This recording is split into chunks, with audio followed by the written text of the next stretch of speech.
Good afternoon, everyone. Hope all is well, and I hope you're having an amazing start to the week. It's Monday, and we are back on this live session today. So, we are going to go live with a luxury interior designer based in London, in the UK, and we're going to be talking about interior designing, property, and what does it take to be an interior designer that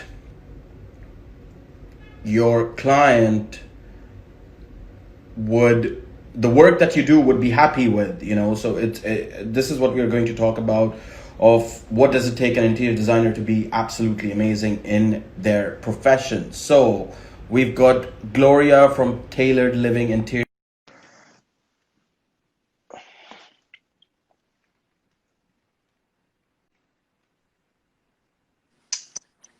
Hello, how are you? Good, and yourself, Gloria? Yeah, not bad at all, not bad. Good. Can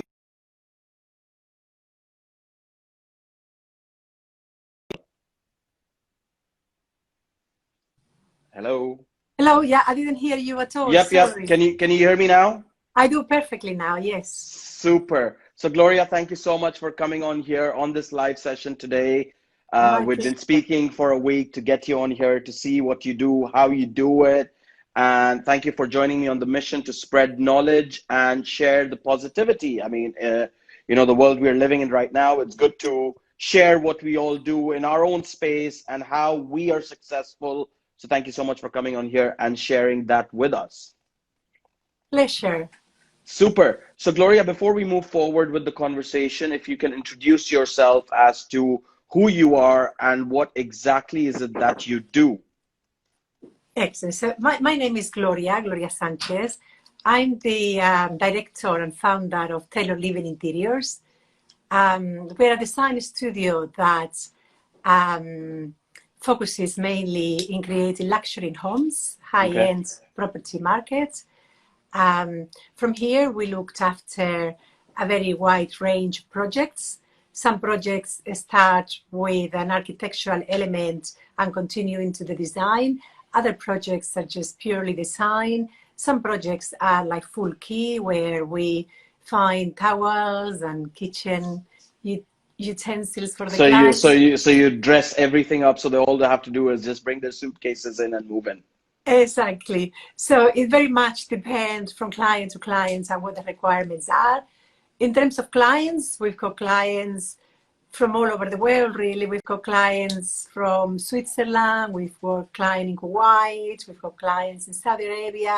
Wow. And of course, a lot of clients. And I'm sure you design not just in London, but you do it all over the world as well, for their properties abroad, for their properties in the UK, in London. Do you cover all of those? Correct, yes. At the moment, we have a few projects in London. We have a project in Cambridgeshire. We've got a project in Kent. And we are also working in a project in Croatia. Super. A villa holiday home, very nice, different style to what we normally do. So one to watch out for, really. That's great. So Gloria, thank you for the introduction that you gave to yourself. Absolutely amazing to know the space that you're working in, not just interior designer, but you also look at architecture. You also look at the whole turnkey project from start to finish and make sure that the clients are happy. So taking you a few years back, into your childhood, into your teenage years, when we're growing up and we're going to school, college, university, and we see a lot of careers in front of us that we're seeing, like we see our parents, we see our uncles, aunties, possibly they're becoming an architect, doctor, lawyer, or they may be an architect, doctor, lawyer, whatever it is. And we aspire to be like them, right? Or someone within the family, someone in the outer circle, whatever it is. What inspired you? Was it interior designing and architecture from the very start, or was it something totally different that you were thinking about while you were growing up and that you wanted to be, and today you're in the space of interior design? What is it that exactly that you wanted to do when you were growing up? Okay, so I'm sorry, I hope not to disappoint you, but as a child, I never dreamt of being an interior designer. Okay. I come from a small town in the south of Spain, in Andalusia, and their interior design was something that it was totally unheard of at the time. I did have a artistic predisposition. I've always been quite good with spatial awareness, which is also very important when you are designing. And if I may say so, I did have good taste, which is also very important. I mean, I've seen quite a few pictures and the posts that you put on Instagram, and I'm pretty. The work you're doing is absolutely amazing. I mean, Thank you very much. just to say the painting at the back, a few years, I mean, let's say about a decade ago or something, I would have been like, "What's that?" But now, being in the industry, being in the property industry, you see so many different things, and art defines a property. Oh, totally. When you have wall paintings or art or sculptures or things like that, you may think as an outsider, why do you need it? But the enhancement that it brings to the property, it's absolutely amazing. So go ahead. You were talking about while you were growing up, and what is it that you wanted to be? So Okay, so yeah, sorry to cut you off. I couldn't agree more with you actually, that painting is an important element to add character to any place, Absolutely. really. But going back to the childhood, I think when I was a very young child, I always wanted to choose professions that will help other people, like teaching or nursing or doctors. And then as I grew up a bit older, I realized I didn't have this stomach to be a doctor, simply to suffering. So, so then I ended up doing a business degree. Okay. And I came to London to learn English. Okay. And yeah, no, it was here really when I started doing our first few homes, and that the interior How long design ago was kind it of that you came developed. to London from Spain? Oh my God, it's about 26 years ago. I stopped counting now. It's far too long, yeah. I mean, sometimes I think that I came 17 years ago, and that was long, but 26 years, absolutely amazing. And you've been here ever since, right? Ever since, yeah, right. That's correct. Great stuff. So you came here, you studied English, you did your business degree. Was it at that time that you thought that, hold on, interior I think, designing is what I want to get into, or was it no, you were sort of business entrepreneur focused and you yeah, wanted I was to. working in a marketing communications company during most of the time. And I started doing my own home, and everybody kept saying, "Oh, you're very good. You should do this professionally." But I didn't pay much attention until my son was born, and I was traveling for work internationally quite a bit. And a young child, a young mom, and international travel, they don't go It's not gonna together. happen. So I thought maybe I should give interior design a go. Then I joined the famous KLC and graduated as an interior designer, and I've never looked back ever since. I love it, and I really enjoy every bit of it, really. Wow. And how many years ago was that? Oh, that's about 15, 16 years ago. Wow. So you've I been didn't in, want to say you've my you you age. you you've been in this industry for the last 15 years. Correct, yes. Wow. Absolutely amazing. So coming to the interior designer industry that you're in right now, um, the work that you were doing all these years ago, and because you had a child, you had to stop that. Were there any challenges that you faced at that point that thought, am I doing the right thing out here? I've got a fantastic job. I travel the world. I meet people. I deal with different people. And now stopping all of that and then starting your own business, not only starting your own business, but starting your own business in the interior designer world, where home is the place where everyone wants to be when they come home, it'd be work, when they're coming from work, whatever it is. And they come home and they look at their house and they're like, yeah, I feel peaceful. And then working at that end, that you have to satisfy each and every client of yours. How did you find that? I mean, leaving the job and then that challenge, and then starting up a new business, that challenge, and then working with people, that challenge. How was it? So first, it took quite a few months to make that decision. It's not something that you make very lightly when you've got a career that is in a good path. But on the other hand, I wanted to have a job that could fit better around my family life, and interior design at the time, because I wasn't doing any international jobs. It kind of fitted that. Um, on the other hand, there was a lot of transferable skills that I could bring from my previous career onto this one. I've been doing marketing and sales and promotions, so I kind of have an idea how to find customers. And even though, to be honest, the And first few how did customers, you go about it? Because social media wasn't that big at that time. I mean, oh, not at all. It we're wasn't going a back system. 15 years ago, you Yeah, know. no, it So was not a system at all. no To be honest, Facebook, no Instagram, no LinkedIn, no Twitter. How were you the pitching to customers, first or how are you finding your customers? the first few customers actually were people that we knew either through my husband, people that had been to our house and wanted similar things done in theirs.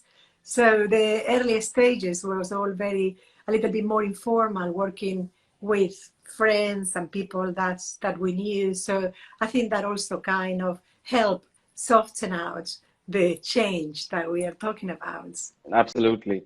So once you got into the space of interior designing, you mentioned that you had a few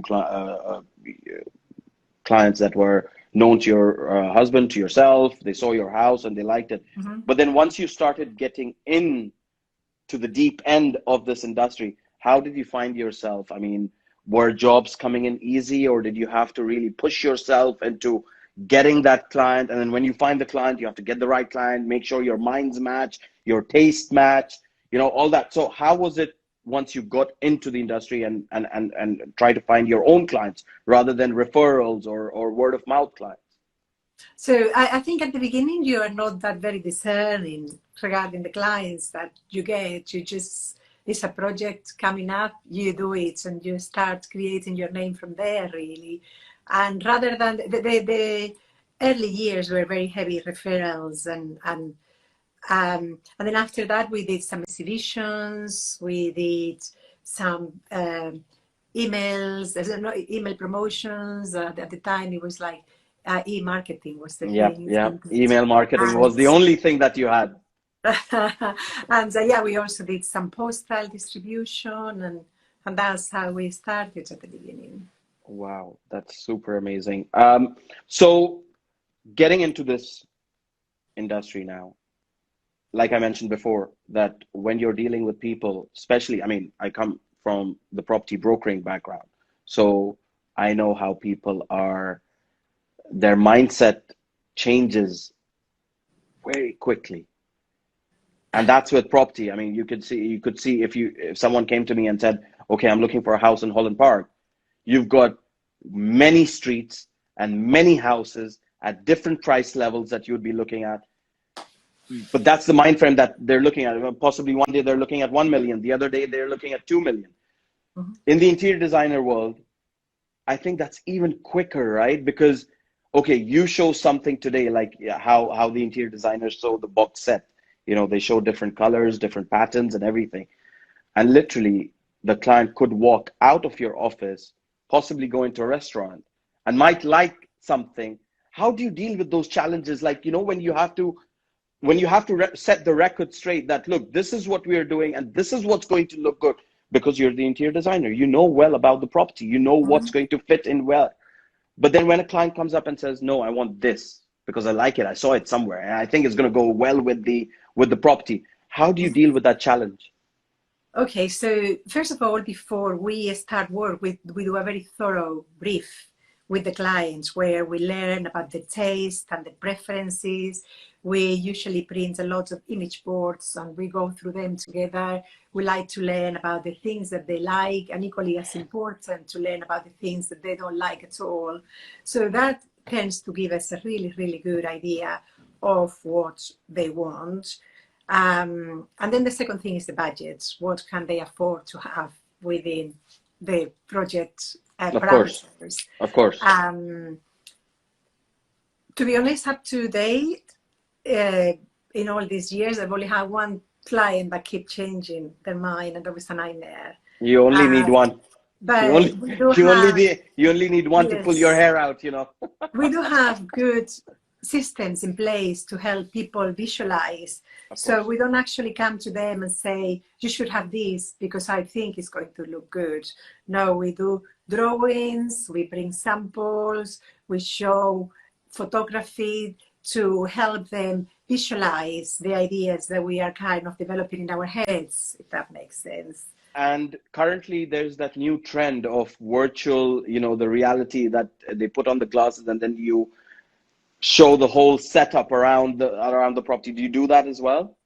No, we do create models. We do work on 3D models, but they are not virtual ones. We are not that advanced just yet. I'm not quite Okay. sure. I mean, do you think you're going to get into that space?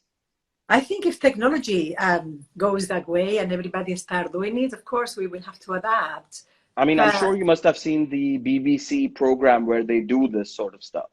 They, yes, I think for now as well, you have to think we have a system that works, that help our clients visualize what they are getting without incurring the extra cost of having to create a computer model. Sometimes we do create CGI drawings, but they are very expensive and time consuming. So with the sketches that we do that are much easier to produce, they are able to see the direction things are taking, and they are able to visualize and be confident and sure of what they are getting in their space. I'm sure it's never happened to you, but has it ever been the case that you've set up everything and the client's been like, nope, I'm not going. I've heard a lot of those cases. I've heard of people changing kitchens afterwards and things like that. Yeah. Luckily, fingers crossed, not yet. I'll have a heart attack. But normally everything is approved and signed off before we order. So the client is seen the products, seen what they look like in the rooms, they've seen the finishes. So it's quite an unlikely scenario. I think if you pay somebody and they grab your money and just go and start doing whatever they want to, yeah, that might happen. But we're quite careful that our clients understand throughout the process what they are getting. That's good. So in this industry, the interior designer, the architecture, and the turnkey projects that you're doing, do you work with developers or do you mainly work with individual clients, someone who's wanting their home as an end user, or do you do work with developers like, for example, the big names as Berkeley, Barrett's, and all these guys that are out there? Do you find more of the developer clients or do you find more of the individual clients? We've actually worked with both. We've worked with developers and we've worked with clients. Mainly is clients direct. And we did develop work with a developer to do Filmer Muse, which was a lovely little muse in Fulham.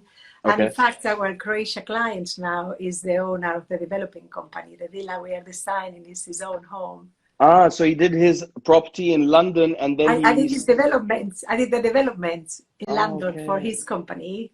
And now we are doing it privately for him directly.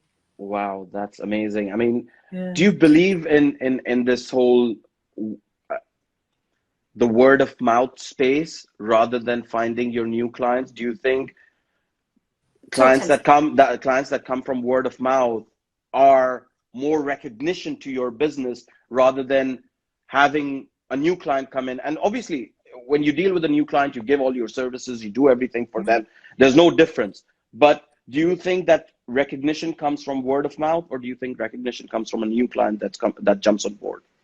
I think recognition comes from both places. The main difference, I think, when you get a client that comes from word of mouth is easier. That client is immediately trusting you and they know who you are and what you do and how you do it. They've probably seen your job in somebody else's house and want something similarly done.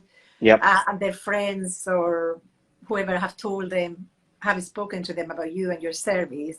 So those clients are more open to listen from the beginning, while a client that come through, let's say, Instagram or any other Platform. marketing activity, Yep. will actually, you have to earn them.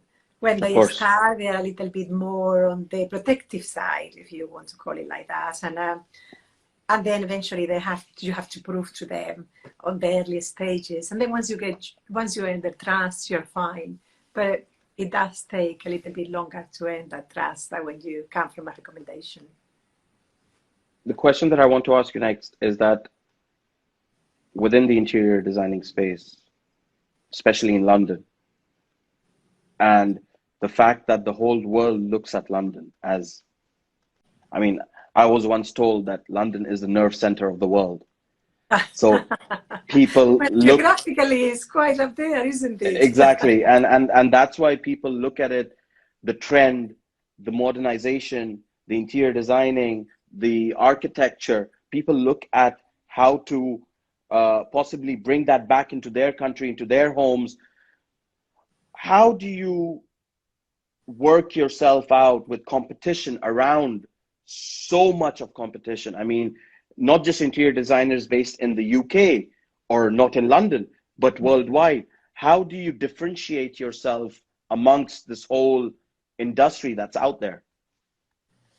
I think one of the main differences that we have with other studios is from early stages, we do sketches, a lot of sketches and a lot of drawings, which other studios don't do as a standard in their I interior mean, design. when you say sketches, do you mean hand drafted No, sketches, computer ones. We do AutoCAD computer, sketches? yeah, because and we use a lot of SketchUp because when you do it in computer changes, like we don't have people asking for big, massive changes, but obviously there are adjustments that always need to be made to customize your final product to the person who is going to live in that Of course, house. of course. So it's really easy to do when you are working digitally. And the competition that we have in this space, how do you deal with that? Um, Or do you see yourself as competition? you know what? I've never really been worried. I know when you are in the business world, you should study your competitors. And I've just gone ahead, do our own thing, worried about just producing the best that we can at every time. And I've never really worried about what other people's doing. Or I know that very often when we go into a pitch, we quite often win it. So I guess maybe because of that, I haven't really worried very much about The competition. competition? Yeah, I think like probably when you are starting, you think up about how many designers are out there. You probably never do it really, isn't it? Because Of you know course, when because you it's might not just think done. that is it a risk worth taking? But then, like you just said, don't look at others, look at yourself, what you're doing, look at the design that you're producing for the client, make sure they like it, and that's it. Um, how does it feel when you've left your mark on a property? You've done the interior job, or you've done the turnkey project, or you've done it from start to finish, all the refurb and everything. How does it feel to you that, yep, that's me, that's my name there? Well, it's really rewarding to see a finished project. I never look at a finished project like, even though many finished projects, I wish I could move in and live there, but I never look at it like this is our mark, it's our client's house. It's not been designed for us, it's been designed for them. So Yep. it have little things and elements that is them, it's not us, or it's not my own home, you know? Of course not. But the fact that, like sometimes when I go out as a property agent and I'm walking with my client somewhere in one of the streets, let's say Knightsbridge, and I'm like, yep, sold that one. I sold this one. So, Oh, yes, it's just yes, that, it's yes, just it's that mark okay. that you leave. And it's like a self-satisfaction kind of It is, yes. moment that you have, that, you know what, I mean, I've got a client in Sheffield, a developer in Sheffield, right? Uh-huh. And every property he develops, he writes his big three initials on the building. So if you're going around Sheffield and you see the name MAF, that's his building there. So it's Right, that's nice. these are the certain ways that people like to talk about leaving their mark on certain things in the world. Yes. Um, But I know current, what you mean. Actually, we were walking through Marylebone, went to a bar there over the weekend, and I was just saying, "Oh, you just see there? That's where my client lives. That's his house. And they have the penthouse, you know." And you find yourself like a little child, isn't you it? see, Yes, that's I that's know. that's the self-satisfaction you get out of it. Um, Currently, today, we're in a world where everything's set apart. You know, um, just taking you back on the previous mention that you made about uh, exhibitions. There are no exhibitions happening right now. There are no people visiting at the moment. How are you finding yourself in this industry at the moment? Has work sort of picked up or doubled up in the last few years? Are you doing more houses than apartments because of the fact people need that outside space? What is going on at Tailored Luxury Living right now? How are you adopting yourself to the current market? Um, we are adapting like any other business is doing, really. I think when the pandemic first started and we had the first lockdown, I was quite happy thinking, oh, our projects normally take a while to develop. We were full studio capacity, so we are okay. But no, we were not okay because a few clients put us on hold. We had projects that were due to start implementing in March and April, and the clients postponed. So we do still have some projects postponed, some clients that have just come back. We also have a lot of international clients, and international clients are not coming and buying property at the moment because Of they course can not. come. We do have a case, there is someone that just bought a property without seeing it, but that's not the norm, really. I mean, you would have one in a billion, I guess, someone who's, there are people out there that would buy the property without looking, but then Yeah. it's But not the masses. so there was a couple of months there where things got a little quieter, and we were thinking like, oh God, where is this going to lead us to? But then I think people are starting to realize that spending so much time at home, actually they needed to do something to improve their space Did that you they did were you living. did you did you move your studio at home? I always had an office at home. Okay. It was an old garage conversion. So yeah, for me that was not very different. But yeah, we have to adapt with the Zoom and everything. So and yeah, I did started buying, little things to make the table more special at dinner, and just things to make you feel better. And I think a lot of people felt the same way because we started getting really busy again. And this time it's not the big international clients that we are used to having. And it's not like refurbishing a whole house, but maybe doing a few rooms here and there. So we are still, luckily, and fingers crossed, quite busy. But the clientele has changed a little. The type of projects have changed a little as well. And do you see a demand in more apartments, flats, or do you see a demand in houses right now in terms of what you're doing? Um, we have Or is it mainly is it houses is at the it the moment. Yeah, same? yeah, we have mainly houses. I think when we have our clients coming from Saudi, Kuwait, I think they kind of like to buy the latest apartments with the 24-hour security and Yep, yep, yep, concierge and yep, all the yep. facilities. So at the moment that we are working for the UK market mainly, yes, it's mainly houses or just doing the ground floor. Um, yeah, So very much. different kind of different Yes. stages of projects Yes. that you're in. But yeah, Super. very interesting as well. One of the projects we are doing a gym and a home cinema, which is like it's a smaller, but it's quite fun as well, right? In the basement, I guess. Yes, in the basement. Super. And you're doing the whole thing. I mean, digging up the basement, putting it all No, no, together. the basement was there already, but it was used Okay. differently as a children playroom. The children have now grown up, so Okay. they're kind of changing the usage of the rooms and doing them up nicely. Wow, super. I mean, all the best for that. And thank you so much for coming on this live today, sharing all No, your thank you for your having me. story, your passion, sorry, your passion Yes. and what you've done in this industry. I mean, it's absolutely amazing in what you are doing. One of the viewers that came on here said that Gloria is one of the best interior designers in the UK. Oh, thank you. I So miss that one. cheers to Thank you that very for much. and I'm sure that will boost your positivity this week, I guess. Oh, I hope so. So before we end this live session, I ask this to all my guests that come on here. I mean, we've seen a lot of negativity for a year now. I mean, in the UK, it's been more than a year. It's been since 2016 that we're seeing all sorts of negative moments that are coming on, especially Mhm. this year with the pandemic and everything that's happened. Businesses have gone down. Yeah. Many interior designers are no longer in business. So what positive advice or point would you like to make here so that people, businesses, individuals, they can take that on board and you know what, think that whatever happened, negativity, fine, leave it aside. Let's move.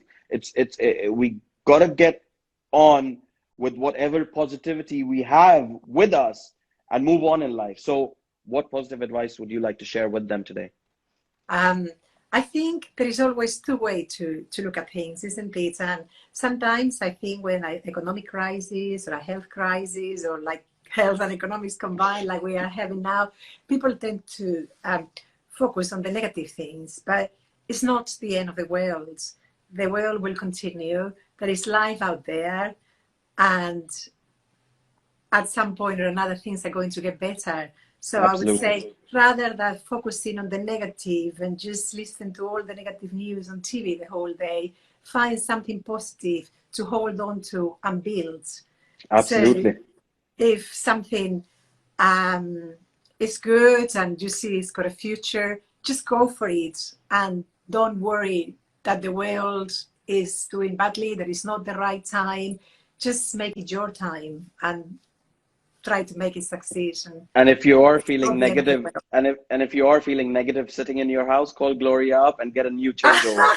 or just, get outside, go for a walk, get a little bit of air. We're not going to have the nice weather we had in March when we were all during the lockdown, but I'm sure we can all just cuddle up in some nice coats and just get out there and get a bit of fresh air.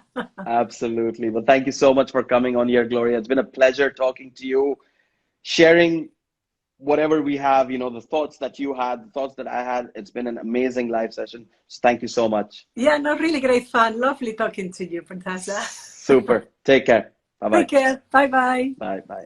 Bye. So that was Gloria from Tailored Living Interiors. Absolutely amazing. I mean, if you're looking for an interior designer, check them out. Check out her profile and give her a shout. Thank you to Gloria for joining me in today. Thank you to all the viewers that tuned in. Super. I will see you again soon. Take care. Bye-bye.